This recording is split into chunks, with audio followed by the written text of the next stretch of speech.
भारत ने निकाल दी ब्रिटेन की खुमारी। भारत की एक धमक से हिल गया ब्रिटेन। अब ब्रिटेन ने तुरंत मानी भारत की मांग। अफगानिस्तान पर तालिबान के कब्जे के बाद से ही दुनिया के कई देश एक दूसरे से उलझने लगे हैं। कई देश ऐसे हैं जो तालिबान को सपोर्ट कर रहे हैं, जैसे कि पाकिस्तान, चीन और रूस। साथ ही कई देश ऐसे भी हैं जो तालिबान की सरकार को मान्यता देना तो दूर, उस पर सैन्य कार्रवाई कर उसे सीधा ठोकने की प्लानिंग कर रहे हैं, जैसे कि भारत, सऊदी अरब और ईरान। साथ ही बाकी कई और भी देश हैं जो पर्दे के पीछे से भारत के साथ हैं। वहीं इसके ठीक बाद एक और बड़ा मामला सामने आया है, और वो है अमेरिका की सबसे बड़ी धोखेबाजी का। यानी अमेरिका ने बड़े गुपचुप तरीके से ऑस्ट्रेलिया और फ्रांस की सबमरीन डील रद्द करवाकर खुद के साथ डील करा दी। खुद ब्रिटेन के साथ डील कर बैठा। लिहाजा फ्रांस और अमेरिका के बीच तलवारें खिंच गईं। फायदा भारत को हुआ, वो भी जबरदस्त। एक तो भारत को तालिबान पर कार्रवाई करने और पंजशीर का समर्थन, फ्रांस का खुला साथ मिल गया, और अब एसएनएस तकनीक वाली सबमरीन देने के लिए भी फ्रांस तैयार हो गया है। यानी आम के आम और गुठलियों के भी दाम। वहीं अब चीन का पक्का ताबीज बनाने पीएम मोदी, अमेरिकी राष्ट्रपति बाइडेन, ऑस्ट्रेलियाई पीएम स्कॉट मॉरिसन और जापान के पीएम सुगा से मुलाकात करने अमेरिका जाने वाले हैं। और दोस्तों, इस बीच भारत ने एक और सरप्राइज पूरी दुनिया को दे डाला है।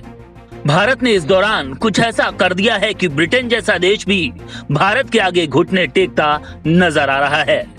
जो ब्रिटेन अब तक कोरोना वैक्सीन से लेकर कई सैन्य डील में पार्टनर बनने में रोड़ा अटकाया करता था, वो अब भारत की एक ही धमकी से हिल गया है, और आनन फानन में ब्रिटेन ने तुरंत भारत की बात मान ली है। हम आपको ब्रिटेन की उस जिद के बारे में भी बताएंगे। साथ ही ये भी बताएंगे कि भारत की कौन सी धमकी के बाद ब्रिटेन की सरकार भारत की बात मानती हुई नजर आई। वहीं ये भी बताएंगे कि ब्रिटेन ने भारत की ये मांग मोदी और फ्रांस के राष्ट्रपति मैक्रों के बीच हुई मुलाकात के बाद आखिर क्यों मानी है। ये सब आपको बताएंगे, लिहाजा वीडियो के आखिर तक जरूर बने रहिए। भारत की एक धमकी से सरेंडर हुआ ब्रिटेन। कोविशील्ड पर लिया फैसला वापस लिया। दरअसल ये मामला जुड़ा हुआ है भारत की कोरोना वैक्सीन कोविशील्ड से। दरअसल ब्रिटेन ने भारत पर दबाव बनाने और दुनिया में नई तरह की धौंस दिखाने के लिए भारत में लगाई जाने वाली कोविड वैक्सीन कोविशील्ड को अपने देश में मान्यता नहीं देने का ऐलान कर दिया था। ब्रिटेन कोविशील्ड लगवा चुके भारतीयों को अनवैक्सीनेटेड मान रहा था और उसके लिए अनिवार्य क्वारंटीन का नियम बनाया था। एक ही वैक्सीन को लेकर ब्रिटेन का ये दोहरा पैमाना अजीब तो है ही, एक तरह का नस्ल भेद भी है। भारत ब्रिटेन के इस रवैये से नाराज हुआ और इसका कारण भी पूछा, लेकिन कोई साफ जवाब नहीं मिला। जिसके बाद भारत ने ब्रिटेन पर उस हथियार का प्रयोग किया जिसका इस्तेमाल भारत किसी भी देश पर नहीं करना चाहता, यानी सीधे कार्रवाई की धमकी। भारत के विदेश सचिव हर्षवर्धन श्रृंगला ने ब्रिटिश सरकार द्वारा कोविशील्ड वैक्सीन को मान्यता नहीं देने के फैसले को भेदभावपूर्ण बताया। साथ ही कहा कि अगर ब्रिटेन भारतीय वैक्सीन को मान्यता नहीं देता तो भारत ब्रिटेन पर जवाबी कार्रवाई भी करेगा। दोस्तों, जैसा कि कोरोना वायरस रोधी टीके कोविशील्ड को ऑक्सफोर्ड एस्ट्राजेनेका ने विकसित किया है, इसे भारत के सीरम इंस्टीट्यूट द्वारा तैयार किया जा रहा है। यह टीका बड़ी तादाद में ब्रिटेन में भी भेजा गया। अब वो इसे मान्यता नहीं दे रहा। मान्यता नहीं देने का मतलब यह है कि जो लोग ब्रिटेन जाना चाहते हैं, उन्होंने अगर भारत की कोविशील्ड वैक्सीन लगा रखी है तो उन्हें ब्रिटेन अपने देश में घुसने नहीं देगा। एक तरह से ब्रिटेन भारत की वैक्सीन पर सवाल उठा रहा है। ये भारत के लिए बड़ी परेशानी वाली बात थी, क्योंकि भारत अब पूरी दुनिया में कोरोना की वैक्सीन का निर्यात करने वाला है। ऐसे में अगर ब्रिटेन ही कोविशील्ड वैक्सीन को मान्यता देने से इनकार कर देता तो बाकी देशों में वैक्सीन नहीं जाती। बाकी देशों की बात करें तो अमेरिका समेत दुनिया के कई देश पहले ही कोविशील्ड वैक्सीन को मान्यता दे चुके हैं, सिर्फ ब्रिटेन को छोड़कर। ब्रिटेन सरकार ने कोविशील्ड वैक्सीन को सुरक्षा के मद्देनजर मान्यता नहीं देने के फैसले के पीछे भारतीय वैक्सीनेशन सर्टिफिकेट को कारण बताया है। लेकिन मोदी सरकार ने ब्रिटेन की इस हरकत पर जवाबी कार्रवाई करने का आदेश दिया, जिसके फौरन बाद ब्रिटेन की हेकड़ी निकलती हुई नजर आई।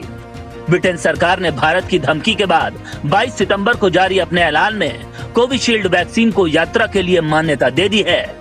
भारत द्वारा जवाबी कार्रवाई की चेतावनी के आगे आखिरकार ब्रिटेन की सरकार को सरेंडर करना पड़ा और बोरिस जॉनसन सरकार ने बुधवार को भारत में लगाई जाने वाली कोविड वैक्सीन कोविशील्ड को अपने देश में मान्यता दे दी।